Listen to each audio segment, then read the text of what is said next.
Be more grind, rise, shine through the struggle. Black dollar circulate, flexing muscle. Politics and biz building walls like bricks. Motown soul rap mixed in the fix. Tiny cover spitting truth, microphone holder.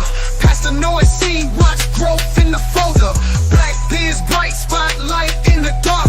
Hustling hard, lighting sparks in the park. Be more new, we'll be breaking glass ceilings. All black every day, income healing.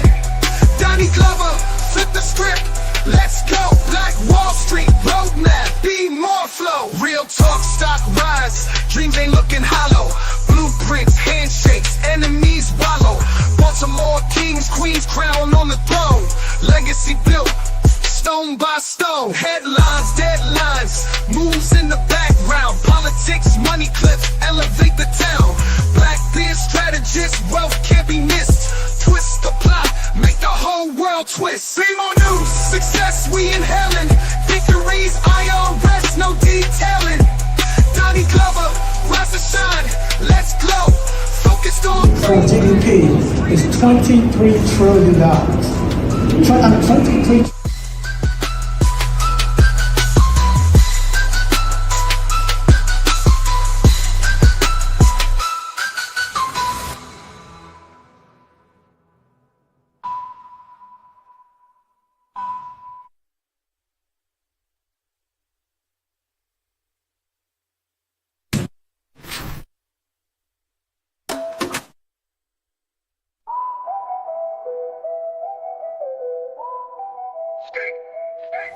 Be more grind, rise, shine through the struggle. Black dollar circulate, flexing muscle. Politics and biz building walls like bricks. Spitting truth, microphone holder. Past the noise scene, watch growth.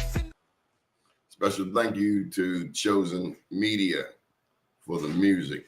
All right, let's get the ball popping. Keith Lawson, welcome to the show. How you doing, good brother? I'm doing good. Where you from, man? I'm from Baltimore, man. West Baltimore, White Lock area. Yeah, we done certified you. We done already checked your references. Yeah, I was there. It's all legit. A lot of people say they from White Lock, and you got to ask them certain questions like, did you play BNBL? Did you go to John Eager Howard? Absolutely. I played BNBL for John Eager Howard several years. I wasn't a star. My big brother was a bigger name on the basketball side of things when I was coming up, but I definitely played. But you know Ricky Smith. Absolutely. Grew up with Ricky Smith. Ricky Smith played with my brother. I played with Ricky's younger brother. You know Andre Bunley. Andre Bunley is family. Dr. Bunley is we grew up in the same house. Like he spent most of his time in my house. My mom was like the neighborhood mom for the kids that was running around. You know, he needed a place to crash. Sometimes if he needed to come by and have dinner, came to my house. Andre Bunley spent many a night at my house. And then there's Kevin Setzer. Yeah, man, me and Kevin Setzer go back, back to pitching marbles.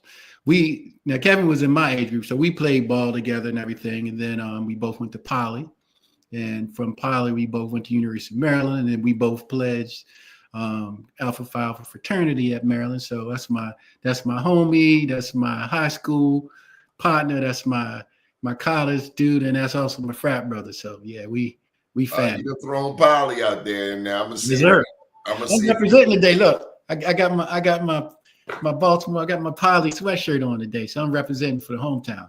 X equals negative B plus or minus the square root.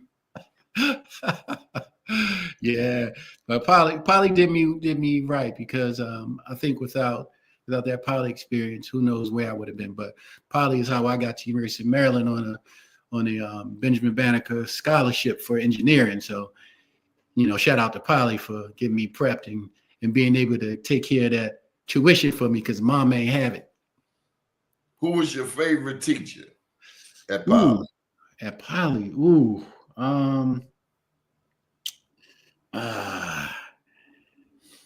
I think one of my favorite teachers at Polly's was Miss Kearns. I don't think I had. She got on my last nerve. Oh yeah. But it was because of Miss Kearns that we read Ivanhoe and Julius Caesar. We read the classics. Yeah. They definitely made sure we got our taste of all the classics and all that stuff we needed to be multi-tooled specialists, be able to exist in both worlds. So they prepped us pretty well. You remember Mr. Eisman? Yep. Yeah, I was trying to think. I don't know who my favorite teacher was. It was a teacher who's, I'm trying to think of his name, that we had for thermodynamics, who used to always say KISS, keep it simple, stupid. So he was crazy, but thermodynamics was crazy to be doing in high school, but we got it done. Did you have Mr. Mon for physics? Yeah, I think everybody at some point had Mr. Mons. I had Mr. Mons. I'm trying to think. I think I only had him for one semester. Physics, yeah. That was, as I was thinking about it before I got on the call, when I was putting on my sweatshirt, I'm like, man, that was a lifetime ago. Forget how old I am. You remember Augie Wobble? Yeah, Augie. Yeah. I think he was one of the nicest educators. Yeah, your memory is way better than mine. Wow. And as you say, I'm smiling because I'm like, oh yeah, Augie Wobble. Yeah, Augie Wobble was a good dude. He was cool, and his sons were cool. I didn't really know his sons, but one of them was in my class. I never went to school with white kids before. Yeah, well, that was the preparation for us, especially for me coming from obviously West Baltimore and White Lock and all that. All the schools prior to that were pretty much all black, not on purpose, but by necessity. And then Poly, where it was the first time I really had a bunch of white folk. And again, when we started at Poly, we were probably only, I think, 2 years removed from when he started letting women in, because it was always Western, and then it was just a couple of women in our classes, because I think we were only 2 years in. So yeah, a lot of good friends I met there that I still keep up with, like my boy Kerry Wisnowski, who's out here in the DC area, who's doing space travel now. Like they doing big things, but guys I probably would have never had in my circle of friends. But yeah. Yeah, I knew I did not want to be an engineer. That's what I learned in my 2 years at Poly. I did not want to be an engineer. What I learned was, I used the engineering platform to get where I wanted to go. I mean, I was good in science. I was good in math, obviously, to be in the STEM program. I was in AE1. It was a top engineering class when I graduated. But getting to Maryland, that's how I got my scholarship. So that was what paid for me to be there. I had to be in daggone honors classes. At a certain point, I remember looking up in a class. It was some advanced calculus class, and it was a math class, and then the board had all letters and no numbers. I'm like, what am I doing here? It wasn't a number on the board. It was all letters and symbols. I'm like, Jesus, you get a 50, and it was an A because of the curve, because nobody could get that stuff. So I got there. What I realized, it taught me how to think practically and how to problem solve. So I always use it, but somewhere along the line, I realized that I was being drawn toward the entertainment and music and all of that stuff. I was afraid at the time to really embrace it, because I'm like, man, all this I did to get here, my mom would kill me if I call home and say, hey, yeah, about that engineering thing, I'm gonna be a DJ. Yeah, that probably wouldn't have worked out. But turns out that was sort of the universe pulling me in a direction that I needed to listen to. I did eventually do that, but not until after I was already at an engineering firm and doing engineering consultant work and all of that. And I started doing a lot of music and stuff in my spare time, and started in music videos, and eventually ended up at BET. So that was the path. You get there how you get there, but I did figure it out finally.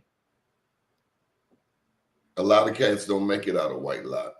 Yeah. You and I have you mentioned Ricky Smith. It was one of the few people. It's funny.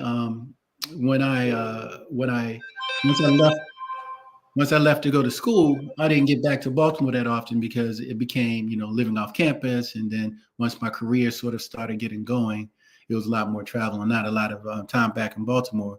But Ricky Smith, Andre Bunley, myself, folks like Kevin Setzer, those are the people that you hear from other folks go, man, I hear they doing things.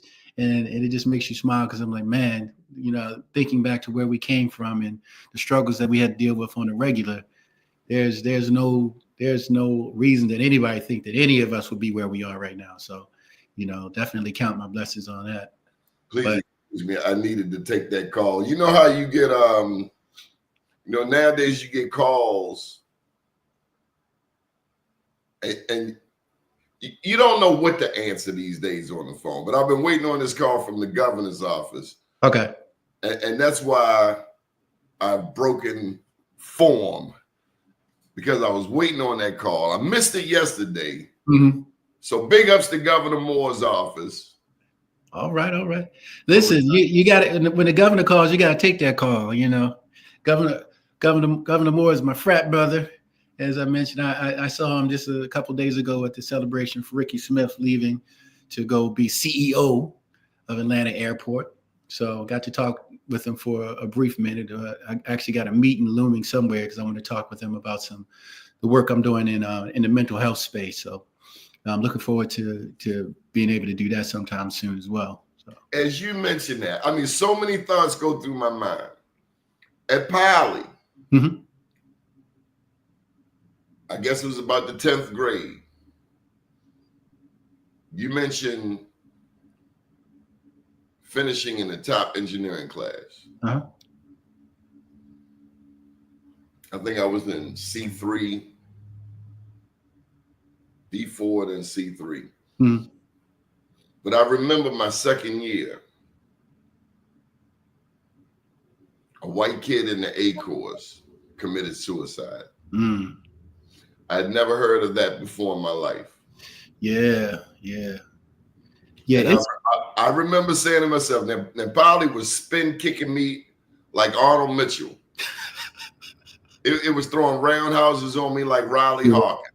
Yeah. Like Superfoot Taylor. It was just what. It was just no fun. Yeah. No going outside. If you lose that little damn light blue algebra book, was $42. I remember somebody stole my book. My father said, he ain't got no damn $42. I finally confessed. He said, I ain't got no damn $42. Wow. I'm gonna leave that right there on the table. Yeah. But the white kid committed suicide, and this has nothing to do with gender, right, race, or anything. But I just remember saying to myself, no matter how much this A course kicks my butt, I ain't doing that. Right. Yeah. What's interesting is I feel like a lot of the stuff that we go through or that we went through growing up just, created us turned us into different types of animals. I mean, I just posted a quote recently on my social media that said, this is how I sort of address my kids is, when you have kids, you want to give them everything until you realize that by giving them everything, you teach them nothing, So for me, as much as I wanted to, sort of manage. Say it again. Like, when you have kids, you want to give them everything, but you realize that when you give them everything, you teach them nothing. So, growing up the way we did and struggling and all of that stuff, it just taught us how to survive, man. I can't think of anybody Black, especially during that time, that would have committed suicide. Like, our life was hard every day. I went to Lamel, man. Yeah. Every time that 3 o'clock bell rang, it was like the boxing ring. Ding, ding. Yeah. Who's next? You had to school. Hit your disc, 3 o'clock. I see you in the yard, 3 o'clock. You had to fight your way home half the time. Yes. I did that at Houston Woods, 181. Had to fight your way home sometimes. But the thing of it is, would people at BET imagine, I mean, because you seem to be a poised professional. Right. Could they imagine you then? No, I can't. I know how they see me as I've developed to be, wouldn't match if they, you know, every once in a while they'll see a photo or something from, you know, from when I was like, what? And like, yeah, bro, this ain't how it always was. A lot of this is taught, learn behavior, learn how to hold up and stand up in certain rooms, how to code switch when you need to. But the good part of that, which is one of the things that my two sons didn't get because they grew up in middle class America, both parents, executives, etc., is I can go back to Baltimore and I can still blend. I used to always tell my son, if you go visit your cousins, I need to know your locations at all times. Don't go out on the playground thinking you can go play ball like you do up here in Bethesda and Potomac. Because in Bethesda and Potomac, they think you LeBron James. You go down there on Whitelock, you might come back with no shoes. And, you know, I want you walking home barefoot. So let me know. So it's a different thing. But yeah, they couldn't imagine sort of what I had to grow up with versus where I am now. I mean, you know, leaving BET as a senior vice president, like who would have believed that? I didn't even know anybody that did anything in TV. I mean, obviously music, everybody, you know, coming up in the ghetto, everybody knows music folk. You want to be a rapper or something, or you want to play sports. And I didn't have those two options, not at that level. Like I said, my brother was the better athlete, basketball-wise anyway, until I got to college and realized I had a little bit of skill. But by that point, the path was set.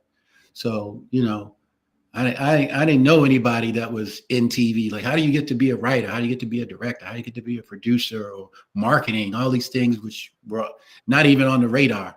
So it's sort of an eye-opening experience. How did you not sell dope? Huh?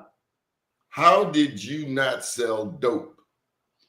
Well, first of all, because my brother would have killed me, my mother would have killed me. It's like, you know, they were parting the Red Seas for me. It's funny the way the ghetto works. A lot of times you'll see, like, if there's a young, say, athlete who the neighborhood thinks is going to do something, and you see drug dealers and criminals and stuff around the way, and then this person comes around, they sort of clear the way from, like, look, let him through. He gonna get out, and when he gets out, he kind of succeeds for all of us.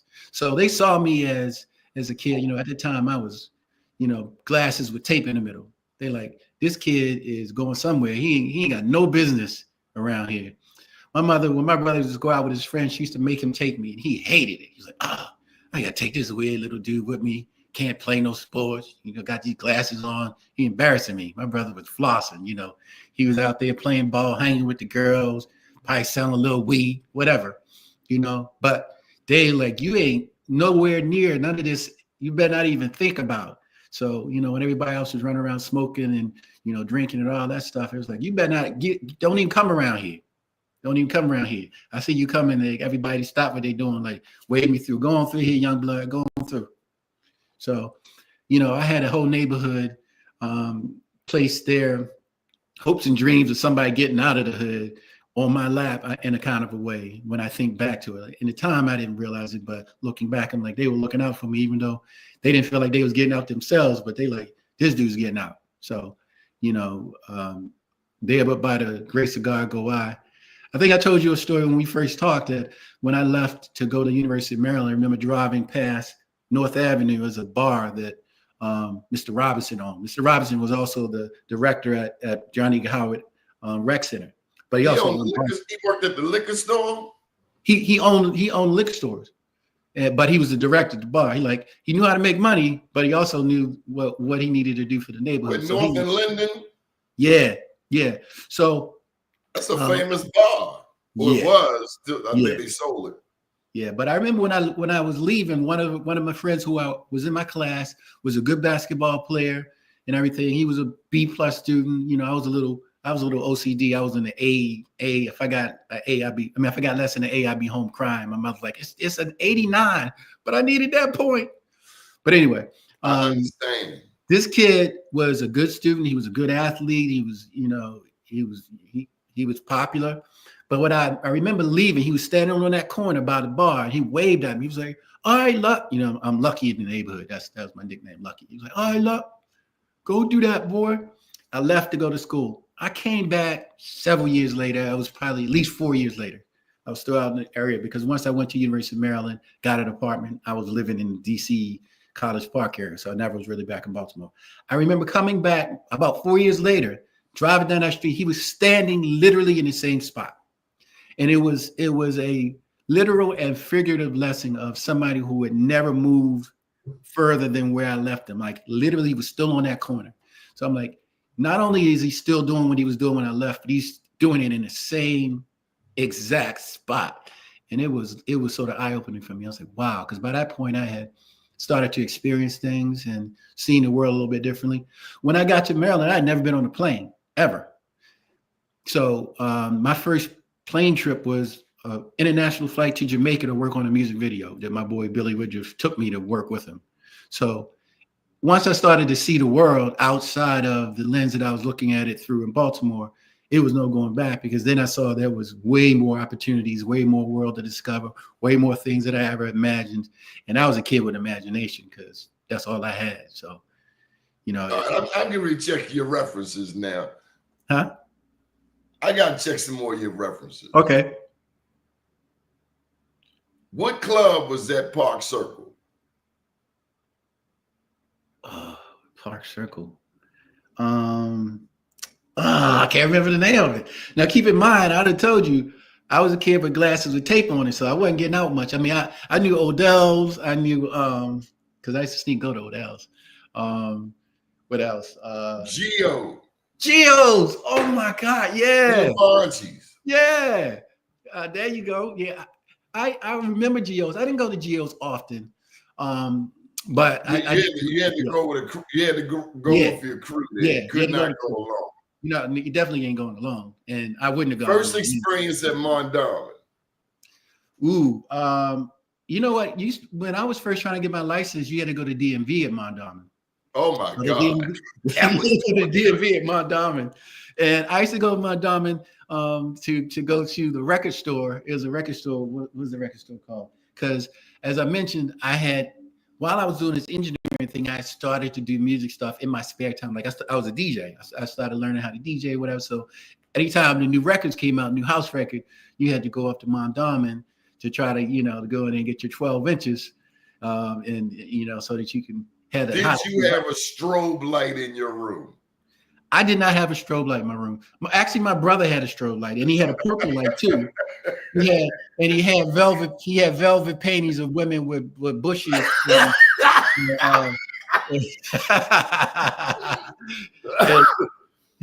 that was like a Playboy magazine. It was. Lady, it was velvet with a bush. But yeah, my brother had those, but I did not have a strobe light. That's funny. What was the best part about BET? Well, the best part about BET, aside from allowing me to just try things and grow, because when I started at BET, it was in the 90s, and it was in the DC office was the main, where Donnie Simpson, Video Soul, and Rap City, the original Rap City, and all that was out of that small studio in DC. But it was a small group of us who had, for the most part, never worked in corporate America before. A lot of us were straight out of college.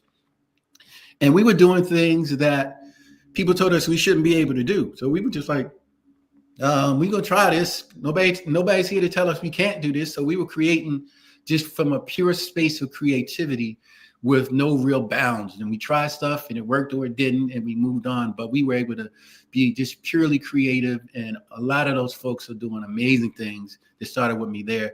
But they gave me the opportunity to come in with no TV experience. I started out doing music videos with my boy Billy Woodruff, who has since done, about 8 movies. He's directing, Vampire Diaries and what's he just doing right now? Black Lightning and Who created Cedar, Keith?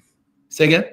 Who created? Oh yeah. So I was in the think tank when we created Cedar, and that was one of the examples of a thing that people told us we couldn't do. So Cedar, Kitty, Kylie she's actually a person that worked on some of the music shows. That's how her personality was as a real person. She was crazy, but she had a dope body. She was cute and all this stuff.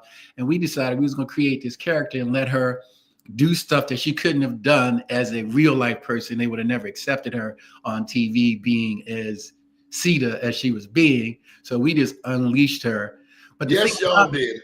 The technology of it, though, they told us there's no way we'd be able to do this for the amount of budget we had, because we weren't working with a whole bunch of budget. The good thing about BET when we started was that we were doing most of the programming that really got traction was music video programming. And at the time, nobody else was giving those artists that type of a break. And there was nowhere else for these record labels to play these music videos in the volume that we played them at. I mean, MTV started off playing like, Michael Jackson, and that was it, and Prince. And they weren't touching any of this rap stuff. They weren't touching the hardcore R&B, any of that. So the labels were giving us music videos for free. So all we had to do is program them. So we weren't paying for any of that. It was just paying for the programming of it. And it was a great crash model for Bob Johnson. He was making money hand over fist because the investment wasn't great.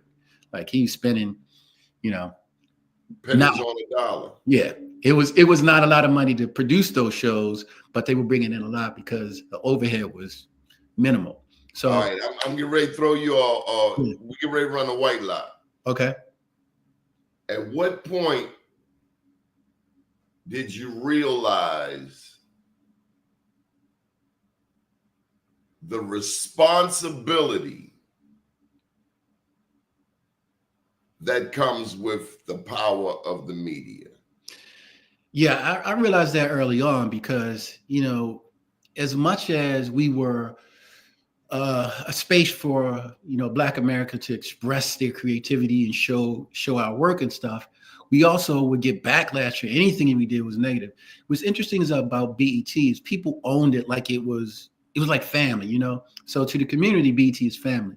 MTV was just an outlet. So MTV could play anything and, if they liked it, they watch it. But I'll tell you one pivotal moment. We had a show called Uncut, which played late at night, and it played the more really raw videos. And Nelly got that show canceled for us because he came out with a video called Tip Drill. And we played Tip Drill. I mean, it was after hours or whatever. And the social responsibility, like Uncut had crazy ratings because everybody wanted to see this, uncut stuff.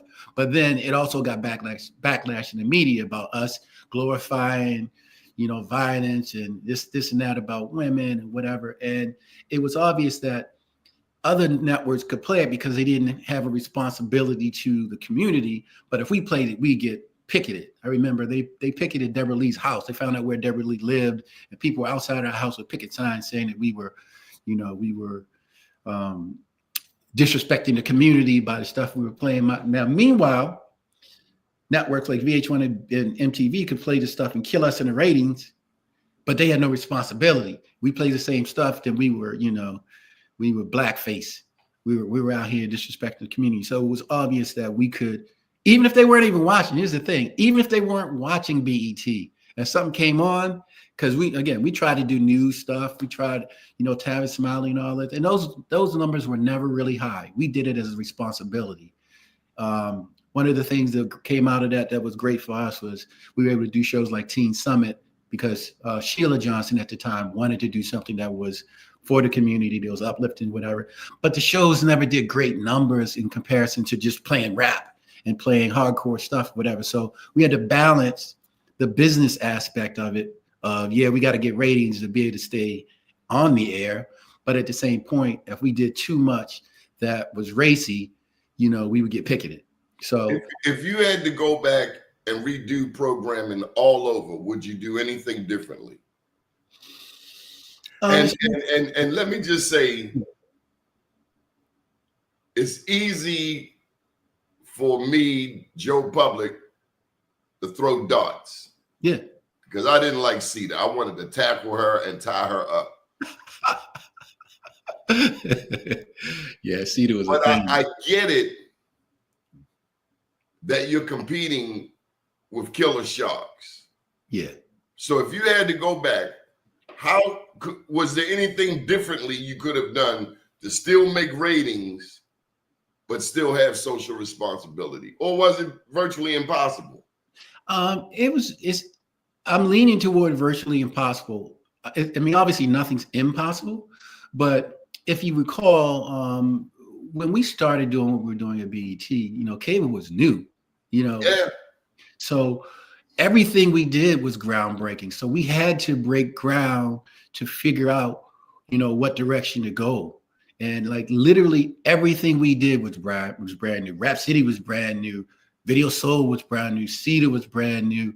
Planet Groove was brand new. And then we started doing, you know, things like, you know, socially responsible things. We did Wrap It Up as a huge campaign where we went to HBCUs and stuff around talking about the HIV and AIDS epidemic, where people weren't having that conversation. Like I mentioned, you know, Tavis Smiley show, which we tried. I love Tavis Smiley. Ed Gordon was one of our great hosts. Love Ed Gordon. You know, I mean, think about it. When the O.J. Simpson stuff broke, the only person that got an interview was Ed Gordon. Like nobody could get in there, and that was a nice person, man. Met him at the White House. A nice person. So Ed Gordon. Yes, and yeah, sharp.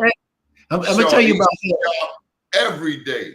Oh, he's sharp. I'll tell you about Ed. Ed was from Detroit, and Ed is a perfect example. He was one of the people that I met early on when I realized you can be two things, right? He's super smart. He's well spoken. He looks good on camera. He's always sharp, but on Wednesdays at BET, after the last show, we went around the corner. It was a local gym, and we went and played ball. So Wednesday night was ball night.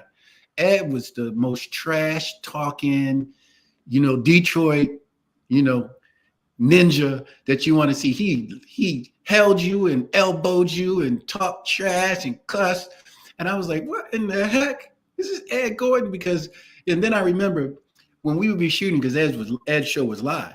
So we shoot Ed, and he go to commercial. And up next, we'll be talking about things germane to the population, and we'll get back to you in a minute. Coming up next on the Ed Gordon Show, and then the commercial will run. He switched totally back to hood Negro. He'd be cussing and talking trash to the crew. Well, they come back up, and we're back. I'm like, oh my God! So what'd you learn from that? What I learned is, like I said, you can be two things. I mean, you can still be true to your neighborhood or whatever, and still be an example. Like he wasn't doing hood things, but he sounded like and acted like and played ball like everybody else.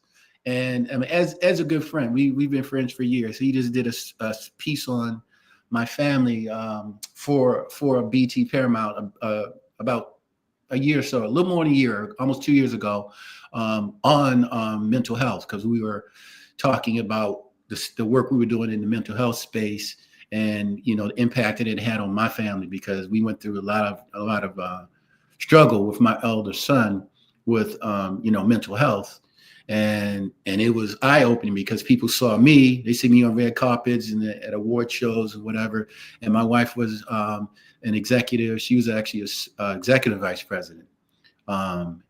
So folks see us in those lights, but didn't see the struggles we were going through at home, especially with our children. And as I mentioned in my little quote about you give him everything, you teach him nothing, the challenges he was going through, we couldn't even like I don't understand. Like, how are you talking about? You got both parents in the house. They make good money. Anything you need, you could pretty much get. You want to go to camp, you go to camp. You want a tutor, you get a tutor. But you know, the advent of social media and the lives that they're currently living are not the lives that we lived. So we couldn't really relate. So we were having a hard time meeting him where he was, and it was crazy. How is he today? He's good. It's a day-to-day thing. He's 22 now, and he's, you know, trying to figure out his way. You know, we thought that we had the path, because both of my sons are like great athletes, mostly in the swimming side. So from 7 years old, he was the black kid winning races. Almost, he put it this way, he was on the radar of the USA swimming organization, thinking he would be in the next round of Olympic swimmers. But when that pressure hit, he went the other way. He's like, I don't want to do this no more. I don't want to get up at 4 o'clock in the morning to go to swim practice at 4:30 and to be at school at 6:45. I want to go hang out and run the streets and smoke weed and do what all these other kids are doing. I'm like, dude, you can't be out here doing what these white kids doing. You're not them. Like, I know we grew up in this space and it's all kumbaya, we are the world. But at the end of the day, the world still sees you as a black man growing up in America. And the minute something goes left, you're going to see how you are not them. They're not like us. You get pulled over in the car with a bunch of white guys. If you got weed in it, guess who's getting pulled out? So, but that said, we went through a whole space, you know, a good 5-year period of trying to trying to survive. Like every time the phone rang in the middle of the night, I jumped out of my sleep. My wife was like, what happened? Because we thinking our son climbed out the window and something's happened to him, because that had happened. And, you know, what role did faith play? At the end of the day, faith was everything, because you realize that at a certain point, things are outside of your hand. You can do whatever you want to do. You can say whatever you want to say. We had a whole plan for life that we thought was the plan that he was going to do. He's going to go to school. My sons got tested. Both of them got tested, and they're like borderline geniuses. Borderline genius at the right there. They can do anything he wants to do. But we thought, okay, you're going to go to school. You're going to be a swimmer. You're going to be able to do whatever you want. You have no hurdles in your way that'll keep you from succeeding. But by clearing all that space, it made him less able to succeed. So, he struggled. We at a certain point ended up having to put him in a couple of facilities, just trying to get through, because he tried to unalive himself at a certain point. And that was eye-opening, because to your point, like when we were growing up, we never even heard of anybody, doing that. And it's a different pressure today. Yeah. Where you and I had to catch the bus. Yeah. Yep. At a certain point, I was living out Park Heights, but I was still going to John Eager Howard. So we had to take the bus from Park Heights to, back to the other side of town, get to John Eager Howard. And again, these kids ain't caught no bus. No, they ain't catch no bus. We had to catch the bus with bus tickets by ourselves too. Keep in mind, I'm sub probably 10, 11, catching the bus across town and hoping you don't get no fight outside of your way. You remember bus fare was 15 cents. I do. Yeah. And they give you that little strip of paper for transfer. Yeah. Make sure you get that transfer. Yeah. These kids are used to getting a ride. Yeah, a ride or Uber or something. I laughed at myself once. I was talking to one of my friends. My son's high school was probably a mile from our house, right? The middle school was a mile from our house. The high school is a little bit further. But I'm like, yeah, we would have walked that. This dude got to ride to school every day. I'm like, I got to ride 4 blocks to drop you off, really? And then the thought of not, my wife like, you didn't give him a ride? I'm like, it's 4 blocks. But it's just so funny when I thought about it. I'm like, you know what? These kids can't walk 4 blocks to school. 5. Or I had the experience, we were at North of McCullough. I lived on McCullough, yeah, for a while. My son lived on Stricker. Yep. He and I had some words in the gas station. He was talking smack. Right. And I did what my dad did. Right. Would have done. Uh-huh. All right, well, get the hell out. I'm thinking he know where he lived from there. Oh my God.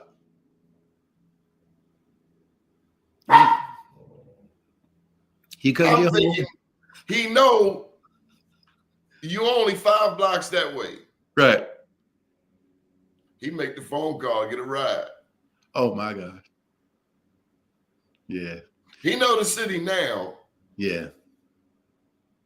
Yeah, I can see that. I mean, again, it's just the survival muscle and the hustle muscle comes with experience. Like if you clear all the hurdles out of their way, your kids will never learn to jump anything. They just know how to run straight. If it ain't no puddles, if ain't no ditches to jump over, they're gonna learn how to just run straight. And they would come in a puddle and go, what do you do with this? How do you get over? You gotta how you get to the other side? With us, it was figured out. We would get on the bus on Super Sunday. Remember Super Sunday? Get a Super Sunday thing and then ride all around the city all day long. We landed up down on 4th Avenue. White boys start throwing bottles at us. Yeah. And I learned, don't go down on 4th Avenue. Super Sunday somewhere else. Stay in the black section. Look, we used to use Super Sunday to go to different neighborhoods to play ball because, as you know, on the west side, John Eager Howard was the flagship area. So if we wanted to go, Lake Clifton or whatever, then we had to we had to, get on a bus. So we would get on a bus, ride to different areas and play. And one of the things when you had to go to these different areas and play ball is you had to scope out the area. Like when we come in, like, all right, how are we getting out of here? So, what's the exits? So you get there after games, say the game's to 11, you get 9, you call a timeout and you go huddle. It's like, all right, look, we got 9 and we get to 11, how we getting out of here? Because, a lot of times it's all good. You talking smack while you're playing, but the game over, you might have to scrap. So, you had to, throw them up. So like, all right, how are we getting out of here? It's like, all right, we're going to run this play, or Kevin might say, all right, run white lock, you run off this wing, I'm going to lob this, and we ain't even stop and throw the lob, and we out. Because he knew he threw the lob, somebody was ducking, because I was dunking on everybody. So he threw it up, I'm catching it, we dunking, we out. We ain't even stopped to say 11. That thing go through, he's out of here. Or else you have to, you might have to scrap. We have people even in our own neighborhood sometimes, if you play in the game, you have to watch, because some of the guys from the hood might steal your stuff on the sidelines. We talked about, I ain't gonna name no names, some dude. Man, everybody from White Lock know Tony Bunch.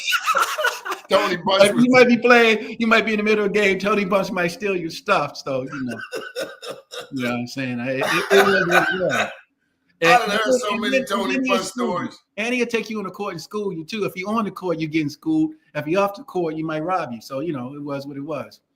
But yeah, we take that Super Sunday. Dichotomy. Say what? Talk about dichotomy. You gonna strip the ball, score on me, and stick me up. Yeah. He definitely will. He definitely stick you up. And unfortunately, it got to a point. I was telling people when I watched The Wire, it was way too much like home. So I could watch it once. It was a good show. It was very real, but I couldn't watch it more than once because it was way too triggering. But I always said, you know what? That character Omar in The Wire reminded me a bunch, because he would rob the drug dealers. He would show up in the neighborhood and everybody knew it was him. I was like, how do you even do this? Everybody know it's you. But he also said, but yeah, I know where you live. I know where your sister go to school. I know where your mother worked. So you take this robbery and go on home.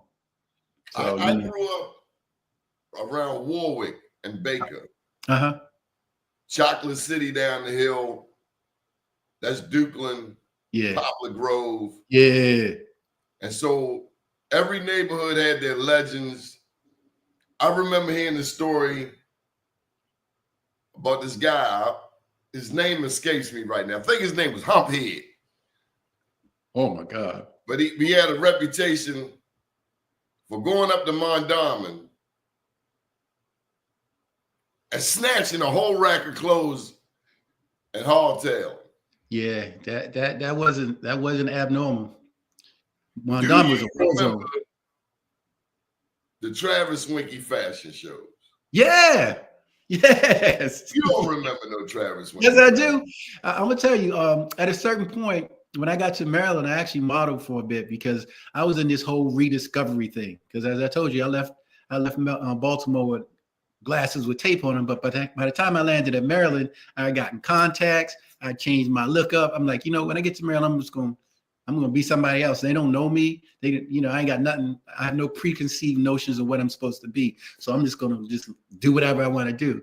And I actually modeled for a bit. And Travis Winky was one of the names that you remember because he did shows in DC too. But yeah, Travis Winky was a thing. That's one of the first names in fashion in Black America that at least in the Baltimore DC area that you knew. Travis Winky. Yeah. Travis Winky model pose. Yes. Pose. Yeah. I don't want no recourse. You better tell them who Julie is. Oh yeah. So Julie King is my big little sister. So Julie. So my family is my brother Ricky is the oldest. Julie's a year and a half younger than him. My sister Melanie is a year younger than her. I'm a year younger than Melanie, and then my younger sister is 7 years younger. I like to call her Oops. So Yita. So, but yeah, Julie is one of my best friends as well as my sister, and she's one of my best classy lady. Cheerleaders. She's a cheerleader for me because when I started doing music videos and she was trying to decide what she was doing. I actually brought her on as my assistant, and she would work us doing these videos. But when she married her husband at the time, he didn't think there was a future in that particular line of work, right? So, she. As I think about it, was Cedar, did they make Cedar look like Julie?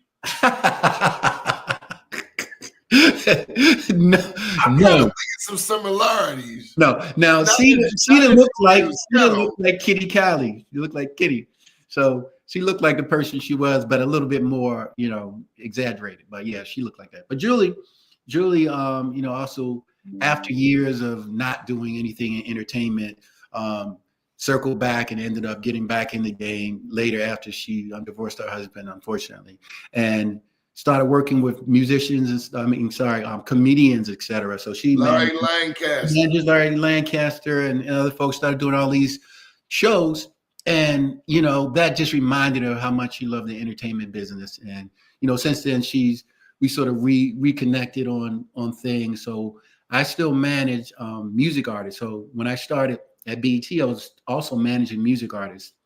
I had this group, Born Americans, that was really big. I worked with Chucky Thompson way early on, who ended up being really big with Diddy's production team, et cetera, and a lot of folks like that. But I've been managing music artists, big and small, for years. So, once I got really busy at BET, it became more like the jazz artist. So my bigger artist now is like Philip Doc Martin, who's an amazing jazz saxophonist. And whenever I needed to do shows in Baltimore, I would call Julie, hey, I need a show at, whatever venue in Baltimore. You want to, road manage for me? I'll send Phil down. You can manage the show. So she started doing stuff like that for me. So in addition to doing the comedians, because she started creating her own thing down there. So More than a male lady.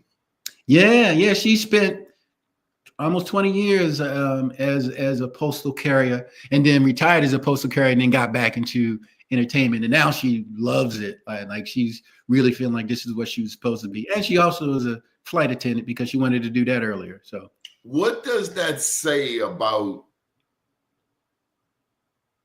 dreams?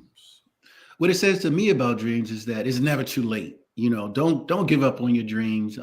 So many people run into difficulties and abandon what it is that their spirit is telling them that they want to do. And until you really do what it is that you were meant to do, you're never going to really feel like you're complete. So as much as, like in my case, as much as I liked engineering, I was good in math, I was good in science, my SAT scores were good. So I knew I could do these things. I knew I'd seen, engineers and lawyers and doctors. I'm like, okay, that's a career that I could do. But, this entertainment and music and stuff was in my, was really on my spirit. And I just never thought I could make a living at it. And I didn't want to waste the sacrifices that my mom had made to make sure that I got out of the ghetto. So I had a weight on me, which was the weight of the neighborhood to succeed. I felt the weight of the entire neighborhood to succeed. And once I realized that me doing whatever it was that I came here, that I was put here to do, was really the best way to succeed, at that point, it changed everything because it opened up so many opportunities. I never thought I'd be a senior executive at a TV network, growing up. I'm like, what? April 12th, 2015, Freddie Gray was arrested. Mm-hmm. A couple weeks later, the unrest occurred. Right. The one thing I wanted to see along West North Avenue, along East Monument Street, were Winnebagos filled with therapists. Because when tragedy strikes in a white neighborhood, always sending out mental health therapists and counselors to help people manage the stress and the trauma. Right. Yeah. What happens to us in trauma? Yeah, it's unfortunate that we don't have those same people aren't circling the wagons like that when it comes to us, because They don't count us as valuable. So we have to make it clear amongst ourselves that we're valuable. So it needs to be us coming to save us. Ain't nobody coming to save us. That's what it comes down to. Nobody's coming to save us. Let me tell you a cat from your neighborhood who saved us. Stokey. Okay. In the middle of the unrest, Stokey had such a rapport with our young people. Yeah. I saw it with my own eyes. Slimmy-Co, that's a lady from West Baltimore, originally from Brooklyn. Slimmy-Co took me to see Stokey, and he was a symbol of hope to young people in Reservoir Hill, where you come from. Despite what he did or didn't do in the past, right? He was the glue. I got pictures. It's interesting. It's interesting because when I left Baltimore, he was still in that life, right? But as time, and I would report back and hear from folks, and like, you know what Stokey's doing? I'm like, really? Like he really took that opportunity and said, look, I come from where y'all come from. I know what you've been through. You know, I've been through that myself, but you can still, you know, turn that around and do something positive because, you know, say what you want to say. He definitely, you know, poured back into the community that birthed him basically. So tell me what's next? What's your next date? So what's next for me? Like, we didn't really get into this. When I left BET, which is a little over a year ago, I left right as my my book was dropping. I wrote a book called The Man Behind the Curtain, Real Stories from an Industry Insider. I talked a little bit about some of the things and some of the people that I've worked with over time. But the book was an opportunity to sort of tell my story and to say, how did I get from Baltimore to where I am now and some of the things that happened to me along the way. So it talks a lot about celebrities that I've helped and worked with that people don't know about, but it also talks about my story coming from Baltimore and sort of the discovery of what it was that I was put here to do. So that's one thing. So once the book came out, I was been doing a lot of speaking engagements and appearances, etc.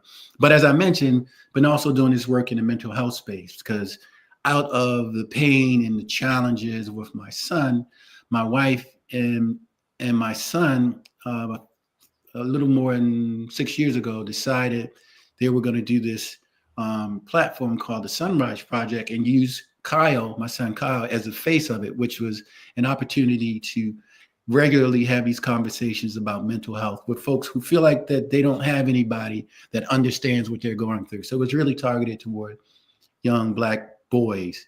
And it's been nominated for an NAACP Image Award. Oprah has put it on her podcast, etc. And my ex-wife and my son, well, really my ex, does this every week now. It's a Sunday phone call, and they get on with experts and tell stories. And sometimes I'm on telling a father's perspective or whatever. So that's the one thing. But out of that work in the mental health space, it sort of drove me toward what I'm working on currently, which is a film that I did called Finding Hero. And it's really a short film based on a young man who's dealing with schizophrenia. And it's really fueled by life experience. It's not autobiographical or anything. It's not about my son, but based on what we had to go through when we were trying to find the best ways to help him, this informed the story. And a young man named Mac Hightower wrote this because he grew up with a brother who was schizophrenic. So he also knows, and it's not autobiographical for him as well, but we wrote this story and it really is a drama, and it shows this kid who's an amazing musician, but he's dealing with schizophrenia and his mom trying to, you know, get him through. And I'm actually trying to use this film as a way to further this conversation on mental health. So you mentioned Wes Moore. One of the things I want to do with Wes is, Governor Wes Moore, is sit down and talk about how can I use this film as a tool to further these discussions on mental health. So one of the things I want to do is potentially, like say, screen it in high schools. So because it's taboo. Nobody wants to say I'm crazy. Nobody wants to talk about when the fact is, if COVID didn't make us have to look in the mirror, right, nothing will. Yeah, I mean, that was a time when I realized, and I say this is COVID, out of COVID, you realize that you don't know how much time you have. And a lot of things that you think are not able to be done are able to be done. Like who thought we could shut down the country and work from home? That changed everything, right? So it shows that you are only limited by your imagination and what you think is possible. So, and then also, you don't know how much time you have to get to whatever it is you have to get to. So for me, it was writing a book. For me, I always said I was going to do a movie. So let me do this movie. You got the book there, man? I do. Hold on, let me show you the book. Because I ain't wanna do no Easterwood stunt on you and not give you a chance to. Yeah. So that's the book. That's my smiling face and my Hollywood teeth, people like to say. That's a pretty damn white shirt. I don't know how you got your shirts to be that white. So yeah, so the book is available everywhere. But again, right now I'm primarily focused on what we can do with this movie, how we can show it in some high schools, hopefully, and other places, and then have a panel. So we can show this movie. It's a short, so it's less than an hour. Show the movie, and then have a panel with some mental health experts and maybe a couple of people from the film, because there's some recognizable faces that I pulled strings to get in it, including this one kid from Baltimore. His name is Winston Black, who's the lead. He actually works in the school system, ironically. So I want to be able to do that and, have these discussions, and then, talk with Wes Moore about how else we can get involved in the mental health space. How can we get some of these agencies like NAMI and other mental health resources to really come to play? Because a lot of times they say they have money to do whatever, but when it's time to get to the money, how do you get it? Like, where are these grants? Where are you in the community? Where can our people who need this help? How can they get it? How can they get engaged with you? How can we have these conversations, these panels, these town halls, whatever it is? How can we get there? So I got to get a couple things in before this hour's up. Yep. America incarcerates 1 in 4. Oh, your dog's gonna make my dog start barking. That's my therapist there. Come on. So America incarcerates 1 in 4 of the people on planet Earth. 40% of them are black men. Come on, a black man. Any thoughts on mass incarceration? And then the second question is, do you feel guilty when you think back to some of the lyrics we grew up on? I don't want to live no more. Sometimes I got death knocking on the front door. Every day is a hustle, another drug to juggle, another day, another struggle. Right. So let's talk to the mass incarceration.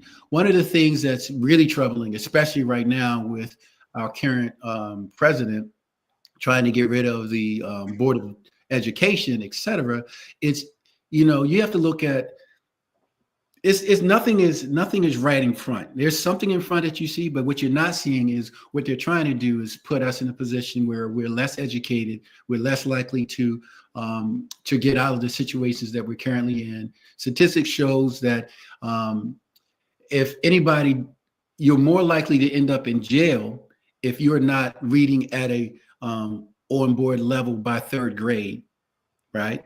So if they can affect, 8 years old. Yeah. So if you're not on level by then, you're more likely not to finish school and more likely to end up in jail. And what does that do? That is a industry that a lot of us in our community don't understand. It's like, that's free labor.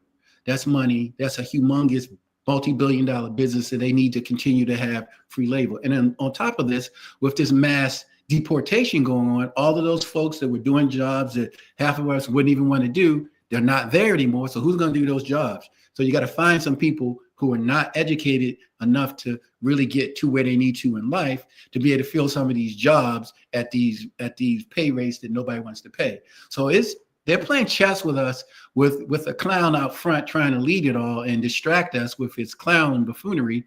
But really, there's a huge story that's happening behind that that's really about trying to get us back into that prison pipeline where they can get free labor and keep us, oppressed.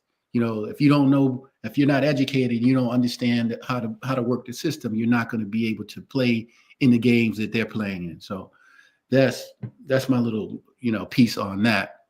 As far as the lyrics, I've always been a we used to sing it. I don't want to live no more. It's like, right. I'm speaking death over myself. And see, Dolores Tucker comes to mind. Okay, you get the final word.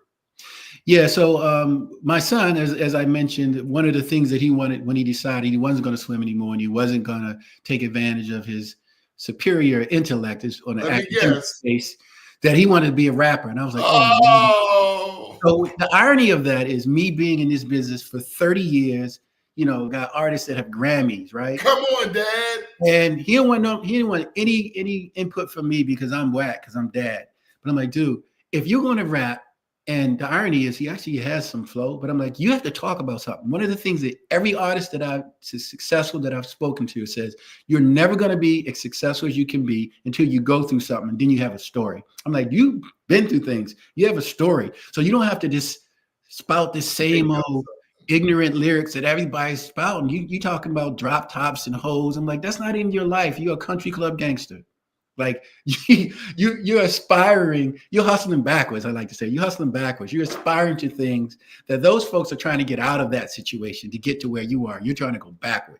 So when you're thinking about these lyrics, and especially because his core friend group is mostly white, I always ask him this question: when you're riding around in the car with your white friends and these lyrics come on the radio, well, even some of the lyrics that you wrote, do they sing along with you? Are they singing nigga this, nigga that? Because that's in the lyrics. And he's like, nah, they wouldn't. I'm like, well, why not? Because you're making it okay for them to use this language by putting it in this art. You want them to buy the music. You want them to play it. You put that lyric in there. So why do you get to tell them they can't say it? Just something to think about. Because if you don't want them to say it, then you shouldn't put it in your lyrics. You got more story to tell about than that. So I've always been, on that from that standpoint. I mean, I don't judge people because art is art and you don't want to restrict art in a way. But if it's a point to it, if you're talking about your struggle, but everything can't be that. I think if you're going to do that, you got to have a balance somewhere. So somebody like a Kendrick Lamar who has some lyrics, but also has some stuff to leave you thinking, I think that's the way to sort of balance it all. And that's what I'll say about that. Show us that book, man, one more time. There it is. The Man Behind the Curtain. And before I go, the film is Finding Hero. We're gonna have a screening in Baltimore on May 1st. I'll put out some stuff in social media, but Dr. Bunley will be there. You gotta send us something so we can share it on this show. Absolutely. I will definitely do that. I appreciate you giving me a platform. It's great talking to you and connecting and going through this whole memory of the whole Reservoir Hill, White Lock, and all of that. Because I still smile because they made me. White Lock made me, I took it and did what I did with it. But without that struggle, without that survival on a daily basis, a lot of things that I've gone through in life that is simple now would have been hard. So. And you have come back. Yes, sir. Yes, sir. Got a responsibility. Got a responsibility. Kept Julie strong. I mean, I've known Julie 15, 20 years, same with Larry. Yeah. To meet her brother, it makes more sense now. Okay. Because Julie is too sharp for Baltimore. Yeah, that's my bull. That's my road dog. And again, she was raising me when I was 2 years old. When she was 1 foot tall, she was carrying me, my feet dragging on the ground. She was taking care of me then. So, shout out to Big Sis and the rest of the Lawson clan for sure. Good deal. How can people get in touch with you? How can people follow you? You can follow me on my website is iamspartacusmedia.com. To my line name, my alpha line name is Spartacus. So I am Spartacus Media on IG, or iamspartacusmedia.com is the website. You can get the book there. You can see what I'm doing as far as Finding Hero. You'll see stuff there. And you'll see my face. I'm gonna be in Baltimore. You'll see me around. So I ain't all that big on plugging Greeks, but obviously you 1906, huh? Yes, sir. Yes, sir. 06 is what it is. But you know, that's work for us to do too. Work that the frats got to do. Work what the whole Divine Nine's got to do to get where we need to get to. So we need to make sure we carry each other forward. So we need brothers like you continue to tell the story, my friend. So I appreciate you.